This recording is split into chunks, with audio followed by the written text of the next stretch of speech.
Hello my dear friends, welcome to our channel Bright Sparks institute.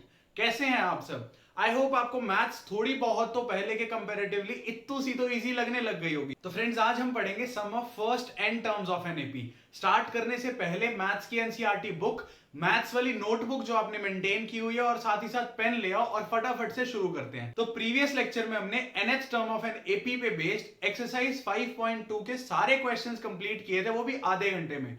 अगर आपने वो video नहीं देखी है तो आपको ऊपर लिंक मिल जाएगा, जाके देखो। और nth टर्म वाली मेरी गारंटी है, nth term of an AP वाले सारे क्वेश्चंस आप फोड़ दोगे उसको करने के बाद। तो sum of first n terms of an AP को समझने के लिए एक एग्जांपल ले लेते हैं। एपी का एक सिंपल सी एपी है। सपोज करो 2 4 6 8 और 10 12 14 16 18 और 20। ये एक सिंपल सी एपी है। अब इस एपी में देखो, लास्ट में मैंने डॉट्स नहीं लगाए, तो सर पहली बात तो ये फाइनाइट एपी है। दूसरी चीज, यहाँ फर्स्ट टर्म क्या है? 2, और कॉमन डिफरेंस क्या है? किसी भी नेक्स्ट टर्म में से पीछे वाली टर्म माइनस करो। आप पहले देखो, एपी है ना, आपको दिख रहा होगा, ये मैंने कुछ नहीं 2 के मल्टीपल्स ही लिखे हैं, ठीक है। 2 के फर्स्ट 10 मल्टीपल्स लिखे, तो फर्स्ट टर्म हो गई 2 और कॉमन डिफरेंस भी कितना हुआ यहाँ पे? 2। और यहाँ पे पहले 10 मल्टीपल्स है, 2 4 6 8 10 12 14 16 18 20, ठीक है। अब ये एक एपी है विद फर्स्ट टर्म है आपका यहाँ पे ए 2 और कॉमन डिफरेंस भी है 2। अगर मैं कहूं आपको इस एपी की पहली पांच टर्म्स का सम निकालो, इस एपी की पहली पांच टर्म्स का सम निकालो। 1 2 3 4 5, पहली पांच टर्म्स ये हैं, first term, second, third, fourth, fifth. ये कहते हैं ना A1 A2 A3 A4 A5, ये पांच टर्म्स हैं, इनका सम निकालना है। क्या मतलब है? पहली पांच टर्म्स को प्लस करना है। इतनी सी बात है कि पहली पांच टर्म्स को उठाओ एक एक करके और सबको आपस में प्लस कर दो। तो अगर मैं कहूं कि मैंने पहली पांच टर्म्स को प्लस करना है, तो ये होगा 2 + 4 + 6 + 8 + 10। देखो, first term plus second plus third plus fourth plus fifth, पांच टर्म्स को हमने प्लस कर दिया। और जब पांच टर्म्स को प्लस करेंगे तो ये आंसर कैलकुलेट करते, देखो कितना होगा। 2 + 4 6, 6 + 6 + 8 + 10। अच्छा, 6 + 6 12, 12 + 8 20, 20 + 10 30। तो मैंने डायरेक्ट आंसर लिख दिया, ये आ गया 30, ठीक है। तो मतलब इन टर्म्स को, इस एपी की पहली पांच टर्म्स को प्लस करके आएगा 30। इसी तरीके से अगर मैं आपको बोलूं कि इस एपी की आप पहली 7 या 8, सर 8 टर्म्स को प्लस कर दो, आप क्या करोगे? 2 + 4 + 6 + 8 + 10 + 12 + 14 + 16। अगर मैं 9 बोलूं तब करोगे। अब सपोज करो यही एपी ना, इसमें एपी में सपोज करो आप इनफाइनाइटली मेनी टर्म्स है। ये एक इनफाइनाइट एपी है, ठीक है। इसमें इनफाइनाइटली मेनी टर्म्स है, 2 के मल्टीपल्स रुक नहीं रहे। ऑल्दो कॉमन डिफरेंस और फर्स्ट टर्म सेम रहा, लेकिन क्या है यहाँ पे? इनफाइनाइट एपी है। अब मैंने आपको बोला कि इस एपी की, इनफाइनाइट एपी में क्या होती है, जितनी आप टर्म लोगे उससे ज्यादा टर्म्स मिलती जाएंगी। तो मैंने आपको बोला कि इस एपी की, यहाँ पे पांच टर्म्स का सम निकालना बहुत सिंपल था। मैंने आपको बोला इस एपी की ना पहली 100 टर्म्स का सम निकालो, और आप थोड़ा सा सोचने लग जाओगे कि 100 टर्म्स का सम यार बहुत लंबा हो जाएगा। 100 का चलो निकाल दिया, ठीक है। अब मैं कहूँ 1000 का निकालो, 10,000 का, 1 लाख टर्म्स का सम निकालो। ऑल्दो इतना बड़ा हम कैलकुलेट नहीं करते। अगर मैं आपको बोलूं ना 300 टर्म्स का सम निकालो, तो आपको उसमें भी बहुत टाइम लगेगा। लेकिन हमारे पास तो इतना टाइम है नहीं क्वेश्चंस को सॉल्व करने के लिए, हमें एक छोटा मेथड चाहिए। आज जो हम फॉर्मूला करने जा रहे हैं ना, वो फॉर्मूला होगा जिससे अगर मैं आपको कोई एपी दूं, बहुत ध्यान से सुनो, आपको कोई एपी दूं और आपको तीन चीजें पता होनी चाहिए। कौन कौन सी चीजें? एक, पता होना चाहिए उस एपी का फर्स्ट टर्म क्या है उस एपी की। एक, पता होना चाहिए उसका कॉमन डिफरेंस। और आपने कितनी टर्म्स को सम करना है। एक चीज यहां ध्यान देने वाली है, वो क्या है कि जब आप टर्म्स का सम करोगे ना, तो वो सम जो शुरू होगा ना, वो पहली टर्म से शुरू होगा। एक बात याद रखना, ये जो फॉर्मूला है ना, सम ऑफ फर्स्ट, यहां पे फर्स्ट बहुत इंपॉर्टेंट चीज है जो बच्चे बहुत बार भूल जाते हैं, मैंने खुद देखा है। तो first n terms of an AP मतलब पहली एन टर्म्स। अब एन क्या हो सकता है? यहां पे कोई भी नंबर हो सकता है, कोई भी नेचुरल नंबर हो सकता है, क्योंकि टर्म्स के नंबर कहां से आते हैं? नेचुरल नंबर से, 1 2 3 4। तो एन कोई भी नेचुरल नंबर है। अब हमने करना क्या है? पहली एन टर्म्स को ऐड करना है, बस। याद ये रखना कि पहली से शुरुआत होगी। मैं ये नहीं कह सकता कि सेवेंथ टर्म से शुरू करो और ऐड करना शुरू करो, ऐसा नहीं कह सकता कि सेवन टर्म से शुरू करके करो। शुरू हमेशा स्टार्टिंग होगी फर्स्ट टर्म से।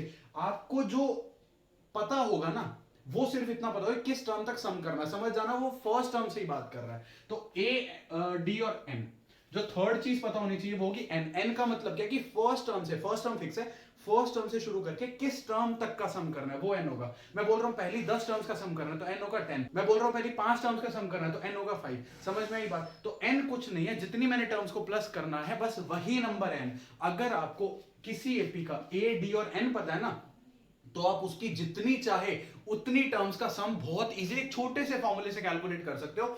ऑल्दो वो फॉर्मूले की डेरिवेशन आपको एनसीईआरटी में गिवन है, फॉर्मूला आया कैसे, लेकिन थोड़ी सी वो हमारे जरूरत से बाहर है, तो इसीलिए मैं करा के आपका टाइम वेस्ट नहीं करूंगा। हम सिर्फ इतना करेंगे जितना आपके लिए सफिशिएंट, आप बहुत अच्छे मार्क्स इससे गेन कर सकते हो। तो देखो, अगर आपके पास ए, डी और एन है तो एक फॉर्मूला बनाते हैं जो पहली एन टर्म्स का सम देगा। वो फॉर्मूला क्या है, ध्यान से सुनो। वो फॉर्मूला है एस एन। अच्छा, सम ऑफ फर्स्ट एन टर्म्स को बोलते हैं एस एन। जैसे यहां पे क्या था, पहली 5 टर्म्स को सम किया तो इसे बोलेंगे एस 5। सबस्क्रिप्ट में आता है कितने टर्म्स को सम किया, तो एस एन क्या हो गया, फॉर्मूला देख लो, n by 2 2a plus n minus 1 into d.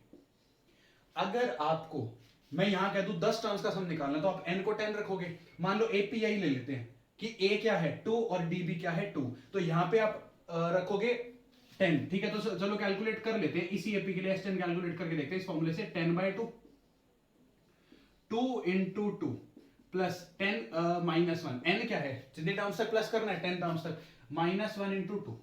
अब हम क्या करेंगे, देखो 10 बाय 2 कितना हो गया 5, 5 इंटू 2 2 जा 4, 10 माइनस 1 9 2 जा 18, तो ये हो गया 5 इंटू 22 विच विल बी 110।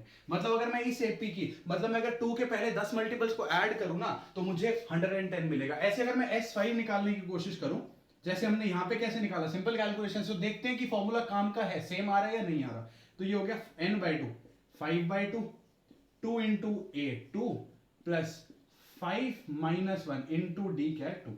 तो याद ये रखना, यहाँ पे 5 बाय 2 हो गया। अब देखो 2 2 हो गया 4। अच्छा 5 माइनस 1 कितना हो गया, प्लस 5 माइनस 1 4, 4 इंटू 2, 5 माइनस 1 हो गया 4, 4 2 ठीक है। अब हम क्या करेंगे, देखो यहाँ पे क्या है, एडिशन भी हो रही है मल्टीप्लीकेशन भी, लेकिन जब भी हम कैलकुलेशंस करते हैं ना, हम एक ऑर्डर में करते हैं जिसे बोलते हैं बॉड मास।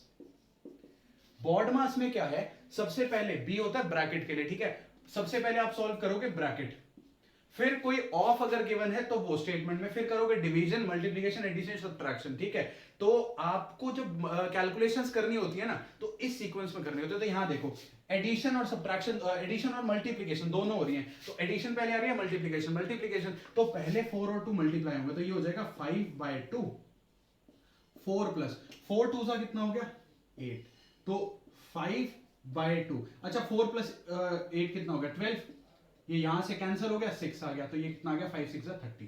और यही तो हमने पहले भी निकाला था, तो यही हमारा फॉर्मूला बहुत काम का। और याद कर लो इस फॉर्मूला, सिंपल सा है, मेरे साथ 5 बार बोलोगे, Sn is equal to n by 2 2a plus n minus 1 into d, Sn is equal to n by 2 2a plus n minus 1 into d, Sn is equal to n by 2 2a plus n minus 1 into d, Sn बोलते चलो, Sn is equal to n by 2 2a plus n minus 1 into d, Sn is equal to n by 2 2a plus n minus 1 into d. अब इसी फॉर्मूले में थोड़ी सी और modification अगर हम करें तो क्या है, आपको Sn का फॉर्मूला पता है, Sn is equal to n by 2 2a plus n minus 1 into d, ये आपको फॉर्मूला पता है Sn का।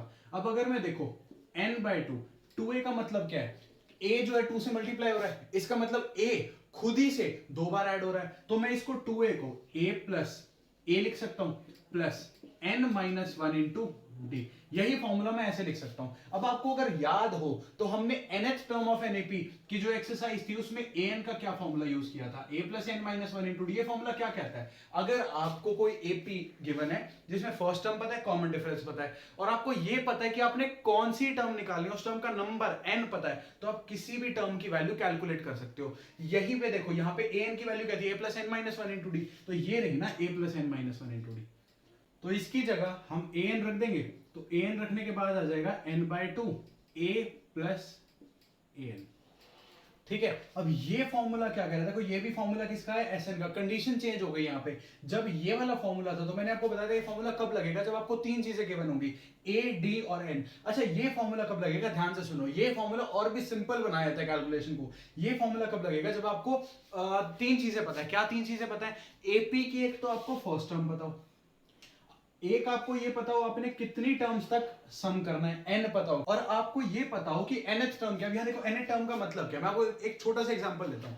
ये एक जो एपी है, मैंने इसमें बोला कि पहली 5 टर्म्स का सम निकालो, ठीक है। अगर मैं पहली 5 टर्म्स का सम निकालूं S5 और इस फॉर्मूले को यूज करके निकालूंगा, तो ये फॉर्मूला पता है कब लगेगा? ये फॉर्मूला सिर्फ तब लगेगा जब मुझे जिस टर्म तक मैंने सम करना है ना, वो टर्म गिवन है। मैंने यहाँ 5th टर्म तक, फर्स्ट से लेके 5th तक सम करना है। अगर मुझे 5th टर्म पता है A5, ये किसका फॉर्मूला है? Sn का है ना, तो ये n और ये n बराबर होंगे। यहाँ Sn का मतलब है, मान लो S5 है, इसका मतलब क्या? पहली 5 टर्म्स का सम। यहाँ A5 का क्या मतलब है? 5th term. तो ये फॉर्मूला तब लगेगा जब आपको ये पता है कि मैंने जितनी टर्म्स का सम करना है, जिस टर्म तक सम करना है, जैसे यहाँ 5th टर्म तक सम करना है, तो मुझे अगर 5th टर्म पता होगी तो ही मैं इस फॉर्मूले को यूज कर सकता हूं। तो देखो, इसी सेम एग्जांपल के लिए अगर मैं फॉर्मूला यूज करूं तो n/2 क्या हो गया? 5/2 a प्लस a2 है, 2 प्लस an। अच्छा, an क्या हो जाएगा यहाँ पे? a5, 2 plus a5। अब a5 मतलब क्या है? 5th term, 5/2, 2 plus 5th term 1 2 3 4 5, ये हो गई 10। कैलकुलेट करके देखते हैं, 5/2 इंटू 2 प्लस 10 12 हो गया, यहां से कट गए, ये आ गया 6 और ये हो गया 30। तो तीनों कैलकुलेशंस के साथ जब हमने सिंपली ऐड किया तब भी ये फॉर्मूला यूज किया, तब भी, और जब ये फॉर्मूला यूज किया तब भी, हर बार सम जो है पहली 5 टर्म्स का 30 आया। बाकियों के लिए भी ये सेम चीज अप्लाई होगी। अब बस ध्यान ये रखना है कि ये फॉर्मूला तभी लग सकता है जब आपने जिस टर्म तक सम करना है ना, वो टर्म आपको गिवन हो। यहाँ पे मैं अगर 10th टर्म तक सम करना चाहता हूं तो मुझे अगर A10 पता है तो ही ये फॉर्मूला लगा सकता हूं, अदरवाइज नहीं लगेगा। इसी फॉर्मूले की एक और टाइप क्या बना सकते हैं, वो भी देख लेते हैं। आपको सपोज करो ये एक एपी गिवन है, ये वही एपी है जो हमने बिल्कुल स्टार्टिंग में ली थी। ये एक फाइनाइट एपी है, 2 के फर्स्ट n मल्टीपल्स, और मैंने आपको बोला इस फाइनाइट एपी की सारी टर्म्स ऐड करो। देखो बहुत ध्यान से सुनना, इनफाइनाइट एपी में तो मैं ये नहीं बोल सकता कि सारी टर्म्स ऐड करो, क्योंकि उसमें टर्म्स लिमिटेड, एक काउंटेबल नंबर ऑफ टर्म्स नहीं है। फाइनाइट एपी के लिए ये चीज एप्लीकेबल है हमेशा। पहली चीज कि फाइनाइट एपी होगी तो मैं आपको ये बोल सकता हूं कि सारी एपी की टर्म्स को सम करो। और अगर सारी एपी की टर्म्स को सम करना है तो मुझे सम कहां तक करना है? फर्स्ट से लेके लास्ट टर्म तक। जब मैं फर्स्ट टू लास्ट बिल्कुल सारी टर्म्स को ऐड कर दूंगा तो वो क्या हो जाएगा? Sum of all terms of a finite AP. ठीक है, तो इसके लिए क्या फॉर्मूला होगा? देखो ध्यान से देखो, अगर यही फॉर्मूला मैं यूज करूं तो इस ऊपर वाले एग्जांपल के लिए मुझे कितनी टर्म्स गिवन है? 10। तो मुझे मतलब सम ऑफ ऑल, मतलब सम ऑफ 10 टर्म्स निकालना है, तो वो क्या होगा? 10/2 a 2 प्लस an। अच्छा, an का मतलब क्या है? यहाँ पे a10 होगा। और a10 बहुत ध्यान से सुनो, a10 क्या है? इस एपी की लास्ट टर्म है या नहीं है? लास्ट टर्म में इसकी जगह पे l भी तो लिख सकता हूं। तो ये आपका बन गया नया फॉर्मूला कि जब आपको एक फाइनाइट एपी गिवन है और आपको उसकी सारी टर्म्स का सम निकालना है, तो उसका फॉर्मूला कैसे होगा? n/2 a plus L. Condition क्या है कि आपको वो लास्ट टर्म पता होनी चाहिए। देखो ज्यादा डिफरेंस नहीं है। ये फॉर्मूला तब लगेगा जब आपको एक एपी गिवन है, फाइनाइट हो इनफाइनाइट हो फर्क नहीं पड़ता। अगर आपको उस एपी की कुछ नंबर ऑफ टर्म्स तक सम निकालना है और जिस टर्म तक आपको प्लस करना है वो टर्म गिवन है, तो ये फॉर्मूला लगेगा। अब फाइनाइट एपी है तो उस फाइनाइट एपी में सारी टर्म्स का सम करना है, तो किस टर्म तक? इसी की टाइप है तो किस टर्म तक सम करना है आपको? लास्ट टर्म तक। तो an की जगह l ही तो रखा है। सिंपल Sn में an की जगह l रखना है आपने, बस an की जगह l पुट कर दोगे, ये फॉर्मूला हो जाएगा। ये फॉर्मूला कब लगेगा? जब आपको n, a और l पता होगा। तो देखो आपके सामने ये 3 फॉर्मूले गिवन है। फर्स्ट फॉर्मूला ये है, सेकंड ये है और थर्ड ये है। इनको नोट डाउन कर लो। और तीनों फॉर्मूले कब कब यूज होंगे? ये सिंपली यूज होगा जब आपको a, d और n पता होगा। ये फॉर्मूला तब यूज होगा जब आपको n पता होगा, फर्स्ट टर्म पता होगा, जिस टर्म तक सम कर रहे हो वो टर्म पता होगी। ये फॉर्मूला तब यूज होगा जब फाइनाइट एपी में सारी टर्म्स का सम करेंगे। एनसीईआरटी के एग्जांपल नंबर 11 से स्टार्ट करते हैं। Find the sum of first 22 terms of the AP. ये आपको एक एपी गिवन है, इसकी पहली 22 टर्म्स का सम निकालना है। तो आपको n क्या दे दिया? उन्होंने n आपको बता दिया ऑलरेडी कि n आपके फॉर्मूले में होगा 22। अच्छा, ये एपी गिवन है। अब आप यहां कौन सा फॉर्मूला लगाओगे? इनफाइनाइट एपी है तो फाइनाइट वाला, लास्ट टर्म वाला तो कैंसिल हो गया क्योंकि सारी टर्म्स का सम नहीं निकालना। और क्या आपको कौन सी टर्म तक प्लस करना है? 22nd टर्म तक। क्या आपको 22nd टर्म a22 गिवन है? नहीं गिवन है। तो कौन सा फॉर्मूला लगेगा जो सबसे पहले किया था? तो उस फॉर्मूले में अगर हम उस फॉर्मूले को देखें तो उस फॉर्मूले के लिए आपको क्या क्या चाहिए? उस फॉर्मूले के लिए आपको चाहिए n/2 2a plus n-1 into D. तो आपको n गिवन है, a और d चाहिए। और अगर आपको ap गिवन है, द गिवन ap इज, अगर आपको AP गिवन है तो आप इजीली A और D कैलकुलेट कर सकते हो। तो AP हो गई 8, 3, -2 एंड सो ऑन। यहां से आपको फर्स्ट टर्म मिल गई 8 और कॉमन डिफरेंस होगा A2 -A1, 3 - 8 -5। अब आपको यहाँ पे वैल्यूज ही तो पुट करनी है, क्या निकालना है? S22 sum of first 22 terms. S22 is equal to 22/2, 2 into a क्या गिवन है 8 प्लस n-1, n है 22, 22 - 1 इंटू डी है -5। अब जब इसे कैलकुलेट करेंगे ये हो जाएगा 22/2 11, 16, 2 8 16 प्लस 21 इंटू -5, 11 अंदर हो गया 16 माइनस, अच्छा 21 इंटू 5 कितना हो गया आपका 105। तो ये हो गया 11 इंटू -89, 11 इंटू -89। और जब हम इसे कैलकुलेट करेंगे ये आएगा आपका 979 ये आपका हो गया इस एपी के लिए sum of first 22 terms. Example number 12 है, if the sum of first 14 terms of an AP is 1050। तो पहले गिवन लिख लेते हैं, आपको क्या गिवन है? सम ऑफ फर्स्ट 14 टर्म्स। तो ये क्या होगा? S14 आपको गिवन है, ये होगा 1050 and it's first term is 10। तो फर्स्ट टर्म भी आपको गिवन है 10। Find its 20th term. अब देखो हमें क्या निकालना है, पहले उस पे ध्यान देंगे। हमें निकालनी है 20th टर्म, मतलब A20, वो टर्म जो 20th नंबर पे आ रही है। तो A20 कैसे निकलेगी? कोई भी टर्म निकालने का एक तरीका आपको पता है कि A + n-1 इंटू डी। तो ये 20th टर्म कैसे निकलेगी? A + 19D। तो बस आपको 20th टर्म निकालनी ही तो है, हम उल्टा चलेंगे। 20th टर्म निकालने के लिए आपको क्या चाहिए? A और D। जहां पे आपको A तो पता है ना 10 है, आपको कैलकुलेट क्या करना है? अगर आपको D मिल जाता है, A20 की बात ही मत करो यार, D मिल गया ना, तो D मिलते A20 आ जाएगा। तो D कैसे कैलकुलेट करना है वो यहां देखेंगे हम कि D कैसे आएगा। D आएगा यहां से, देखो S14 और A दे दिया। अब यहां से D कैसे आएगा बहुत ध्यान से सुनेंगे। Sn का फॉर्मूला क्या होता है? n/2 2a + n-1 into D. इस फॉर्मूले में आपको क्या क्या नहीं पता, आपको Sn यहां पे 14 टर्म्स का सम गिवन है, तो S14 आपको पता है। S14 क्या हो जाएगा? 14/2, 2 इंटू ए गिवन है 10 प्लस n 14 - 1 मतलब 13D। ठीक है, अब हम क्या करेंगे? S14 की वैल्यू रखो। S14 की वैल्यू है 1050 इज इक्वल टू, यहां से आप कैंसिल आउट करोगे 7 आएगा, 7 इंटू 2 10 20 प्लस 13D। अब ये देखो पूरे ब्रैकेट के साथ, इस पूरी वैल्यू के साथ 7 मल्टीप्लाई हो रहा है। सबसे पहले 7 इधर आके डिवाइड होएगा। जब 7 इधर आके डिवाइड हो जाएगा 1050 upon 7 is equal to 20 plus 13D। अब जब डिवाइड करेंगे तो ये आएगा आपका 150। तो 150 is equal to 20 plus 13D।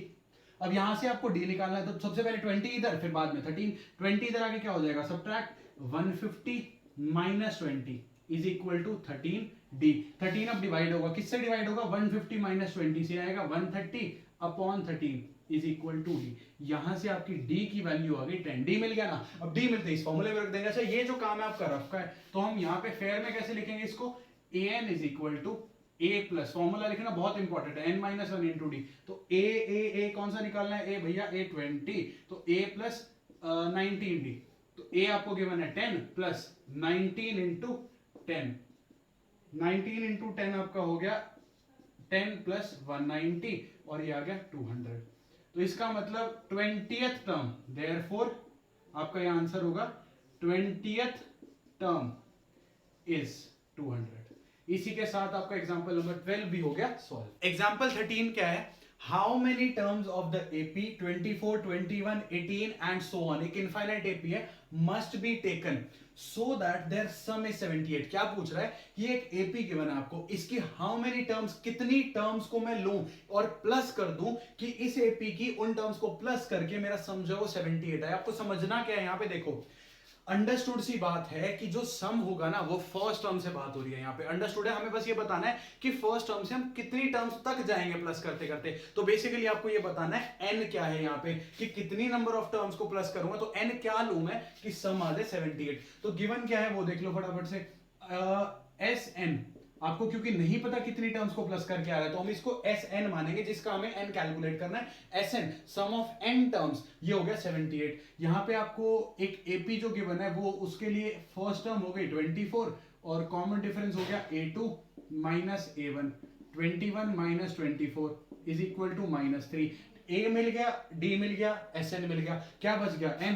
तो using formula for Sn, using formula for Sn, Sn के लिए जो फॉर्मूला हम उसे यूज करें, अगर Sn इज इक्वल टू, कौन सा ऐसा फॉर्मूला जिसमें Sn A n और D सब यूज होते हैं, Sn is equal to n/2 2a plus n minus 1 into d. अब यहां से बस आपको n कैलकुलेट करना है। कैसे कैलकुलेट करेंगे, Sn की क्या वैल्यू गिवन है 78 is equal to n/2 2 into a है 24 प्लस n माइनस 1 इंटू -3। अब यहां से आपको n सॉल्व करने के लिए सबसे पहले 2 को इधर मल्टीप्लाई करना पड़ेगा, तो 78 multiplied by 2 is equal to n, 2 into 24 ये हो गया 48। अच्छा n को -3 से मल्टीप्लाई करेंगे -3n, -1 को माइनस से मल्टीप्लाई करेंगे +3, तो 78 इंटू 2 ये हो जाएगा 156 n 40 और 48 प्लस 3, 48 प्लस 3 हो गया 51 -3n।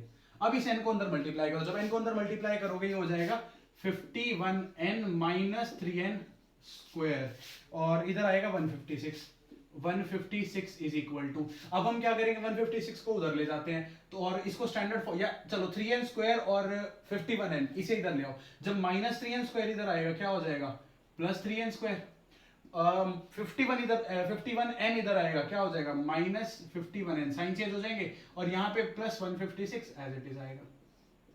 यहां से 3 कॉमन लो पूरे में से, n स्क्वायर माइनस ये हो जाएगा 17n plus 52 plus 52 is equal to 0। अब हमें क्या करना है, 3 को यहां डिवाइड करना है, जब 3 को डिवाइड करेंगे ये हो जाएगा n square minus 17n plus 52 is equal to 0। अब ये मिल गई आपको एक क्वाड्रेटिक इक्वेशन, मतलब एक क्वाड्रेटिक, इसे ऐसे भी कह सकता हूं क्वाड्रेटिक पॉलिनोमियल को 0 के इक्वल रखा हुआ है। अच्छा यहाँ पे अगर हम क्वाड्रेटिक पॉलिनोमियल की स्टैंडर्ड फॉर्म पे जाए वो क्या होती थी, ax square plus bx plus c। Chapter 2 में बहुत अच्छे से पढ़ा हुआ है कि जब a b c में से कोई भी 0 ना हो तो हम एक टेक्निक लगाते हैं, एक शॉर्ट ट्रिक लगाते हैं। उस शॉर्ट ट्रिक को यूज करके, अगर आपने वो वीडियो नहीं देखी, शॉर्ट ट्रिक नहीं आती, बहुत कमाल की शॉर्ट ट्रिक है, आपको कोई गेस करके फैक्टर्स निकालने की जरूरत नहीं है, मिनट से पहले विद प्रैक्टिस मिनट से पहले आप फटाफट से सारे फैक्टर्स निकालोगे। उस वीडियो को लिंक में दे रहा हूं, ऊपर जाके जरूर देखना। और ये देखो, अब इसके जब आप फैक्टर्स निकालोगे तो आपको इनकी 2 वैल्यूज मिलेंगी, 2 वैल्यूज जो आपको इनकी मिलेंगी सॉल्व करने के बाद, यहां तक सॉल्व आपने करना है।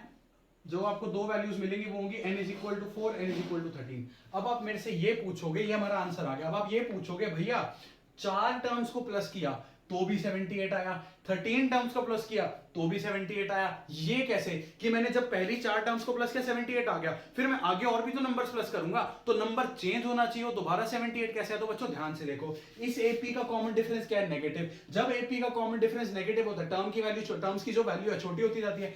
खुद देख लो यहाँ पे, पहले 24 है, फिर 21 उससे छोटा, फिर 18 उससे छोटा, ऐसे करते करते जो अगली टर्म आएगी वो 15 आएगी, अगली टर्म यहाँ आएगी 15, 24, 21, 18 और 15।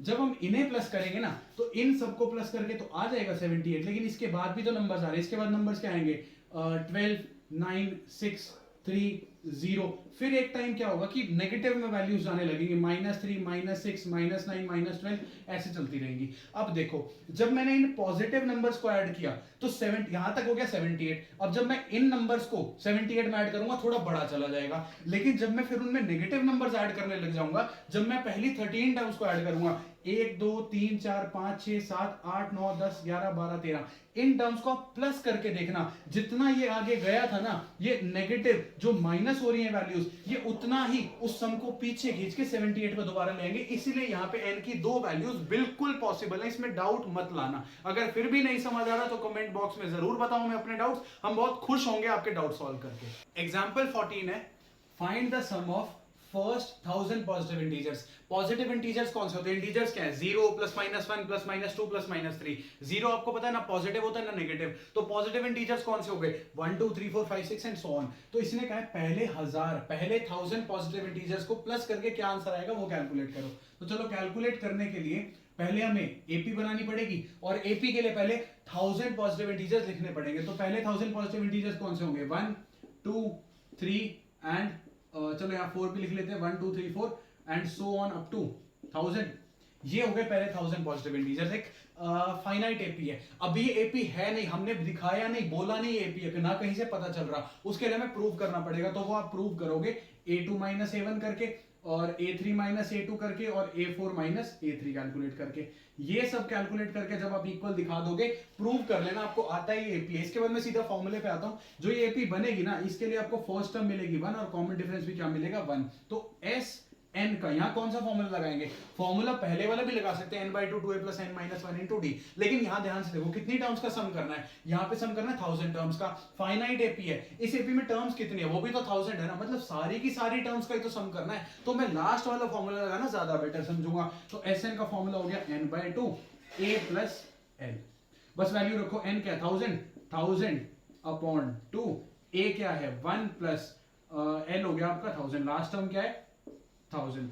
चलो अब यहाँ पे 1000 को 2 से डिवाइड किया 500 और अंदर आ गया 1000 + 1 1001, ये हो जाएगा 500500। सिंपल सी चीज है कि अगर आप ये नेचुरल नंबर्स की भी तो एपी है ना, पॉजिटिव इंटीजर मतलब नेचुरल नंबर, जब आप पहले 1000 नेचुरल नंबर्स को ऐड करोगे तो ये आएगा। अब अगर मान लो इसी तरीके से मैं आपको ये बोलूं कि 10,000 2000 500 जितने भी नेचुरल नंबर्स का सम करना है, तो क्या बार बार सॉल्व करोगे? क्यों ना हम एक फॉर्मूला बना ले जिससे मैं कितने भी नेचुरल नंबर्स का सम कर सकूं और वो इजीली मिले मुझे। सेकंड पार्ट में हम वही करेंगे। देखो तो sum of first n positive integers, n positive integers. अब यहां उसने ये नहीं बोला कितने पॉजिटिव इंटीजर्स, कोई फिक्स वैल्यू स्पेसिफिक वैल्यू नहीं दी, सिंपली बोला कि n पॉजिटिव इंटीजर्स का सम करना है। तो n पॉजिटिव इंटीजर्स मतलब क्या है, सिंपल n को n रखेंगे। तो यहीं पे अगर मैं AP बनाता हूं पहले n पॉजिटिव इंटीजर्स की, तो वो कैसी होगी 1 2 3 अप टू n, ठीक है, n कुछ भी हो सकता है। तो हो सकता है n मान लो 3 हो जाए तो ये AP 1 2 3 पे रुक जाएगी, ठीक है, इससे आगे नहीं जाएगी। हो सकता है n 2 हो जाए तो 1 और 2, यही दो टर्म्स आएंगे, n कुछ भी हो सकता है। तो ये हमने एक AP लिख ली। अब इसके लिए मुझे सम ऑफ ऑल टर्म्स कैसे निकलेगा, ऑल टर्म्स ही है ना, लास्ट तक जाना है, तो ये हो जाएगा n/2 और a + l, फिर से वही फॉर्मूला। अब यहाँ पे n क्या है, टोटल नंबर ऑफ टर्म्स। अच्छा इस एपी में देखो फर्स्ट टर्म की वैल्यू 1, मतलब इस टर्म की वैल्यू भी 1, इस टर्म का नंबर भी 1। ये टर्म सेकंड नंबर पे आ रही है और सेकंड नंबर पे जो टर्म आ रही है उसकी वैल्यू भी क्या है 2। थर्ड नंबर पे टर्म आ रही है उसकी वैल्यू 3, फोर्थ नंबर पे टर्म आ रही है उसकी वैल्यू 4। तो यहाँ पे भी तो ऐसे ही है, जो टर्म जिस नंबर पे आ रही है वही उसकी वैल्यू है। तो यहाँ पे n क्या है, n है जितनी टर्म्स का सम करना है, मुझे सारी टर्म्स का सम करना है। इस एपी में टोटल नंबर ऑफ टर्म्स कितनी होगी n, तो n/2 एज इट इज रहेगा 1 प्लस लास्ट टर्म क्या हो गई n। तो यहां से फॉर्मूला बन गया n मल्टीप्लाइड बाय 1 + n को लिख देते हैं n + 1/2। ये फॉर्मूला है, याद रखना इसको, बहुत इंपॉर्टेंट फॉर्मूला, काम आने वाला है आगे 11 12 में, कि अगर sum of first n natural numbers निकालना है, सिंपली इस फॉर्मूले में वैल्यू पुट कर दो। यहां पुट करके देखो, अगर मैं यही फॉर्मूले के लिए पुट करूं तो Sn का फॉर्मूला क्या होगा, n हो जाएगा यहां पे 1000/2, सेम चीज आएगी 500 × 1001, ठीक है। तो ये सेम चीज आएगी, ये आपको फॉर्मूला मिल गया, याद रखना n × n + 1/2 first n natural numbers का सम करने का काम आएगा। एग्जांपल नंबर 15 पे आओ। Find the sum of first 24 terms of the list of numbers whose nth term is given by। सबसे पहले उसने बोला क्या करना आपको, सम ऑफ फर्स्ट 24 टर्म्स, पहली 24 टर्म्स का सम निकालना है। किसकी, एक लिस्ट ऑफ नंबर्स गिवन है। पहले तो उसने एपी नहीं बोला, उसने बोला लिस्ट ऑफ नंबर्स है सिंपली, जिसकी nth टर्म, मतलब हर एक, nth क्या होता है जनरल टर्म, हर एक टर्म कैसे मिलेगी हमें, is given by an = 3 + 2n। अब ये फॉर्मूला कैसे है आपको थोड़ी देर में बताऊंगा, पहले समझो। देखो आपको ये फॉर्मूला देके उसने बोला कि इससे आप nth टर्म निकाल सकते हो, कोई भी टर्म निकाल सकते हो, बस आपको n की वैल्यू पुट करनी है। अभी बताऊंगा आपको ये कैसे आया, तो उससे पहले हम क्या करेंगे, an की वैल्यू आपको गिवन है 3 + 2n। तो यहां पे अगर मैं पुट n = 1, अगर n 1 पुट करता हूं तो a1 हो जाएगा, हर जगह n की जगह 1 पुट करो, = 3 + 2 × 1, ये हो गया 5। पुट n = 2, a2 हो गया आपका 3 + 2 × 2 7।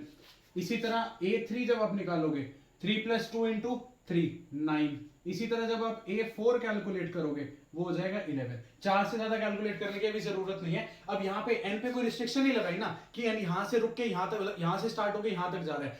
n उसने बोला है nth टर्म गिवन है, लिस्ट ऑफ नंबर्स है, तो इस केस में मान के चलेंगे इनफाइनाइट है, ठीक है, ये लिस्ट ऑफ नंबर्स इनफाइनाइट है, जो जो n की वैल्यू रखूंगा मुझे टर्म मिलती जाएगी। अभी के लिए हम सिर्फ 4 निकालेंगे, तो list of numbers becomes the list of numbers is क्या हो जाएगी 5, 7, 9, 11 एंड सो ऑन। अब हम पहले तो इसको एपी प्रूव करेंगे, तो यहां पे आपके लिए होमवर्क है इसे एपी प्रूव करना। एपी प्रूव करने के बाद क्या करना है, एपी प्रूव करने के बाद आपने इसकी फर्स्ट 24 टर्म्स का सम निकालना है।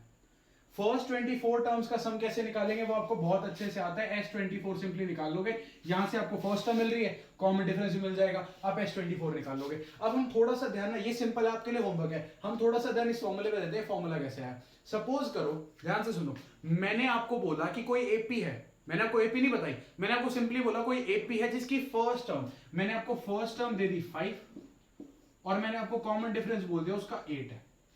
मैंने आपको फर्स्ट टर्म दे दी 5, कॉमन डिफरेंस बोल दिया 8 और मैंने कहा कोई भी nth टर्म का फॉर्मूला बताओ कि nth टर्म कैसे निकलेगी। तो nth टर्म का फॉर्मूला क्या होता है, a plus n minus 1 into D. यहाँ पे a की वैल्यू रखो, a की वैल्यू होगी 5 प्लस n माइनस 1 इंटू 8, मतलब 5 प्लस 8n माइनस 8। तो ये फॉर्मूला क्या बन गया 8n माइनस 3, 8n माइनस 3। तो ये जो an का फॉर्मूला 8n माइनस 3 ये कैसे आया, ये तब आया जब मैंने ना किसी स्पेसिफिक एपी की बात की है, जब मैंने एक ऐसी एपी की बात की जिसके लिए मुझे ए और डी पता है। तो आप इस फॉर्मूले में मुझे ए और डी पता है, मतलब किसी फिक्स एपी की बात हो रही है, अगर एक ए और एक डी पता है ना तो वो एक फिक्स एपी बन जाती है, उसके जैसी कोई और एपी नहीं होगी। तो ये एक फिक्स एपी के बारे में बात हो रही है, यूनिक एपी है, तो उसके लिए सिर्फ एन रखूंगा ना मैं इस फॉर्मूले में, तो उस एपी की जिसकी फर्स्ट टर्म 5 है, कॉमन डिफरेंस 8 है, मुझे कोई भी टर्म मिलेगी। सेम ये फॉर्मूला है, ये फॉर्मूला भी ऐसे ही आया कि किसी फिक्स एपी की बात हो रही है, उस फिक्स एपी के लिए आपको ए और डी पुट कर दिया आपने, तो सिर्फ एन रखने से आपको हर एक टर्म मिलती रहेगी। एग्जांपल नंबर 16 वर्ड प्रॉब्लम है। A manufacturer of TV sets produced 600 sets in the third year. एक टीवी सेट मैन्युफैक्चरिंग कंपनी है सपोज करो, उन्होंने थर्ड ईयर में, तीसरे साल में, सपोज करो कंपनी जब सेटअप हुई उसके बाद जो थर्ड ईयर था उनका, उस थर्ड ईयर में उन्होंने 600 टीवीज बनाए, टीवी सेट्स बनाए and 700 sets in the 7th year. और जो 7th साल था, 7th ईयर था, उसमें उन्होंने 700 सेट्स बनाए। Assuming that the production increases uniformly by a fixed number every year. मान लो कि जो प्रोडक्शन है ना इंक्रीज होता है यूनिफॉर्मली, मतलब एक फिक्स्ड नंबर से इंक्रीज होता है by a fixed number every year. Uniformly मतलब एक ही तरीके से एक फिक्स्ड नंबर से इंक्रीज हो रहा है हर साल। Find the production in the first year. तो देखो सबसे पहले as the production increases uniformly by a fixed number each year, as the production increases uniformly by a fixed number each year, therefore the list of TV sets produced in various years will form an AP। I hope ये बात आपको समझ आई होगी। देखो क्या कह रहा हूं मैं, क्योंकि प्रोडक्शन हर साल इंक्रीज, एक फिक्स नंबर से इंक्रीज हो रहा है, तो पहले जैसे थर्ड ईयर में इसने बोला है 600 सेट्स बने हैं, थर्ड ईयर में 600 बने हैं, 600 टीवी बने हैं, तो अगले साल में उससे एक फिक्स नंबर ज्यादा, उससे अगले साल में उससे फिक्स एक नंबर इंक्रीज होता जाएगा। तो यहाँ पे क्या है, प्रोडक्शन ना हर साल एक फिक्स नंबर से बढ़ता जा रहा है, मतलब एक fix number of TV sets हम और बनाए जा रहे हैं, ठीक है, पहले से थोड़े से और, तो वो क्या होगा कॉमन डिफरेंस, तो इसीलिए एक एपी बनेगी। अब इस एपी की देखो, अब हम एपी किस चीज की बना रहे हैं, हम एपी बनाएंगे कि सालों में, अलग अलग जो साल होंगे उनमें कितना प्रोडक्शन हुआ है। तो हमें जो लिस्ट बनानी है उसमें थर्ड ईयर में कितना प्रोडक्शन हुआ है 600, इसका मतलब उस एपी की थर्ड टर्म हो गई 600 और 7th ईयर में प्रोडक्शन कितना हुआ है 700 सेट्स, तो A7 हो गया 700। अब यहां से अगर मैं an का फॉर्मूला लगाऊं तो A3 क्या हो जाएगा a plus 2d is equal to 600 और A7 क्या हो जाएगा a plus 6d। Is equal to 700। हमें क्या कैलकुलेट करना है फर्स्ट पार्ट में, production in the first year, पहले साल में जो प्रोडक्शन होगी वो एपी की फर्स्ट टर्म होगी, तो यहां से ए कैलकुलेट करना है। बहुत सिंपल है, पहले आप क्या करो, सब्ट्रैक्ट करो, सब्ट्रैक्ट करोगे ये कैंसिल हो जाएगा, 2d minus 6d minus 4d, ये हो जाएगा माइनस 100 और आपका d आ जाएगा 25। d की वैल्यू को फर्स्ट इक्वेशन में पुट करते हैं तो ये हो जाएगा a plus 2 into 25 is equal to 600 और a plus 50 is equal to 600, जहां से आपका a जो आएगा वो आएगा 550। मतलब पहले साल में ये प्रोडक्शन हुआ। अगला है the production in the 10th year. 10th year का मतलब क्या है, 10वें साल में कितना प्रोडक्शन हुआ, तो वो क्या हो जाएगी इस एपी की 10th टर्म, तो आपको A10 कैलकुलेट करना है प्लस 90 से। अगला है the total production in the first 7 years. पहले 7 सालों में कितने टीवी सेट्स को प्रोड्यूस किया, फर्स्ट ईयर में, second, third, fourth, fifth, six, seven, total कितना हुआ, टोटल कंपनी ने पहले 7 सालों में कितने सेट्स बेचे हैं मार्केट में, सॉरी कितने सेट्स मैन्युफैक्चर किए हैं। तो मैं क्या करूंगा, फर्स्ट ईयर का मैन्युफैक्चरिंग देखूंगा कितनी है, सेकंड ईयर की, थर्ड ईयर की, फोर्थ, फिफ्थ, सिक्स, सेवन, मैं सबको ऐड कर दूंगा। 7 साल की मैन्युफैक्चरिंग को ऐड करने के बाद मुझे क्या मिलेगा, total production in the first 7 years. तो आपको सिंपली सिर्फ S7 कैलकुलेट करना है, आप S7 कैलकुलेट कर लोगे। और इसी के साथ NCERT exercise 5.3 sum of first 10 terms of an AP से पे बेस्ड जितने भी एग्जांपल्स थे वो हम कर चुके हैं। आपको मैं एक्सरसाइज के क्वेश्चंस बता देता हूं जो आपने करने हैं, और जो बचे हुए क्वेश्चंस है जो आपसे नहीं होंगे तो आप वेल एंड गुड ट्राई करना, बहुत अच्छी बात है, ट्राई जरूर करना एक बार। सारे जो नहीं होंगे उस पे हम नेक्स्ट वीडियो लेके आएंगे और उसमें उन सभी क्वेश्चंस को कवर करेंगे। अगर आपको समझ आया आज का लेक्चर तो आपको पता ही है क्या करना है, बार बार बताने की जरूरत नहीं है। वीडियो को लाइक जरूर करना, अपने सभी फ्रेंड्स के साथ शेयर करो, साथ ही साथ चैनल को सब्सक्राइब जरूर करना और बेल आइकन दबाना